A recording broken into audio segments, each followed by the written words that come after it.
এবার metal presence কৃষি সংবাদ সুজলা সুফলা।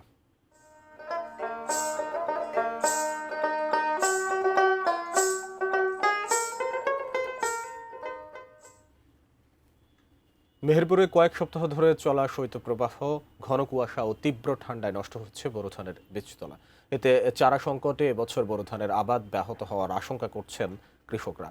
মেহেরপুর জেলায় চলতি মৌসুমে বোরো ধানের আবাদের লক্ষ্যমাত্রা ধরা হয়েছে প্রায় 20,000 হেক্টর জমিতে। এই জন্য প্রায় 900 হেক্টর জমিতে বীজতলায় বীজ বপন করা হয়, কিন্তু তীব্র শীতে বীজতলায় দেখা দিয়েছে পচন রোগ। নিয়মিত ছত্রাকনাশক স্প্রে, বিকেলে পলিথিন দিয়ে ঢেকে রেখেও বীজতলা রক্ষা করা যাচ্ছে না বলেও জানিয়েছেন কৃষকরা। কৃষি বিভাগের তথ্য মতে জেলার প্রায় 80% বীজতলা পচে নষ্ট হয়েছে। বীজতলা রক্ষায় কৃষকদের বিভিন্ন পরামর্শ দিচ্ছেন তারা। কুয়াশা থেকে বীজতলা রক্ষার জন্য পলিথিনের শেড দিয়ে বীজতলা ঢেকে দেওয়ার পরামর্শ দিচ্ছি।